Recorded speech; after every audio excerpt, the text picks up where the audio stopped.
Acre സ്ഥലം എത്രയും പെട്ടെന്ന് സ്വന്തം പേരിലാക്കാൻ അമ്മയെ മകൻ തല്ലിക്കൊന്നു. കൊച്ചി നെടുമ്പാശ്ശേരിയിലാണ് കൊലപാതകം നടന്നത്.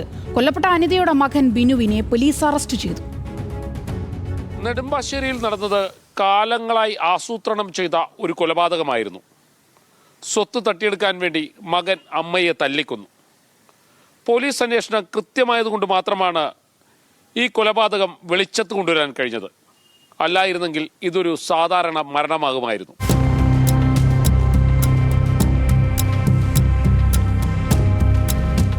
അൻപത്തെട്ടുകാരിയായ അനിതയാണ് അതിക്രൂരമായി കൊല്ലപ്പെട്ടത്.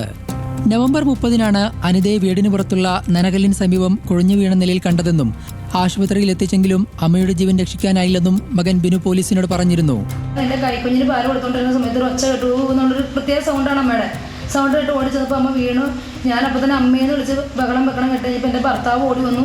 അപ്പം തന്നെ അമ്മ എഴുന്നേറ്റ് നിന്നൊരു കണ്ണ് വീഴ്ച കണക്ക് നിന്നിട്ട് ഒന്നും കൂടി വീണു. നേരെ അപ്പം തന്നെ ആലുവ ഗവൺമെൻറ്റിൽ കൊണ്ടുവന്നപ്പോഴത്തേക്ക് മരണം ഇങ്ങനെ സ്ഥിരീകരിച്ച്. എന്നാൽ ചില സംശയങ്ങൾ തോന്നിയതുകൊണ്ട് പോലീസ് അസ്വാഭാവിക മരണത്തിന് കേസെടുത്തു. എന്നാൽ പോസ്റ്റ്മോർട്ടം റിപ്പോർട്ട് വന്നതോടെ സംഭവത്തിന്റെ ഗൗരവം മാറി.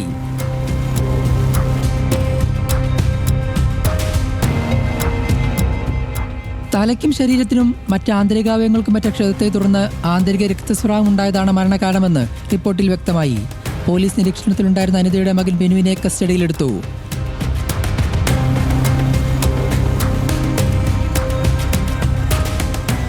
കഴിഞ്ഞ 22 വർഷമായി അനിത ഇടുക്കി ചെങ്കളത്തുള്ള ഒരു മേഴ്സി ഹോമിൽ കഴിഞ്ഞു വരികയായിരുന്നു. സെപ്റ്റംബറോടെ ബിനു അമ്മയെ ചൊവ്വരയിലുള്ള വാടക വീട്ടിലേക്ക് കൂട്ടിക്കൊണ്ടുവന്നു. അനിതയുടെ പേരിലുള്ള 1.5 ഏക്കർ ഭൂമി എത്രയും വേഗം തന്റെ പേരിലാകുമെന്ന ലക്ഷ്യത്തോടെയാണ് ബിനു അവരെ വീട്ടിലേക്ക് കൂട്ടിക്കൊണ്ടുവന്നത്. സ്വത്ത് കൈക്കലാക്കാനായി പലപ്പോഴും ബിനു അനിതയെ ക്രൂരമായി മർദ്ദിച്ചിരുന്നുവെന്ന് പോലീസിന്റെ ചോദ്യം ചെയ്യലിൽ വ്യക്തമായി. തുടർച്ചയായ അതിക്രമത്തെ തുടർന്നാണ് 58 വയസ്സുണ്ടായിരുന്ന അനിത കൊല്ലപ്പെട്ടത്.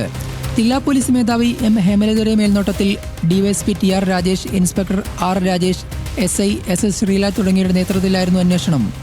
നിലവിൽ മകൻ മാത്രമാണ് കൊലയാളി എന്ന് പറയുന്നു. പക്ഷേ അവിടെയും പോലീസ് അന്വേഷണം തീരുന്നില്ല.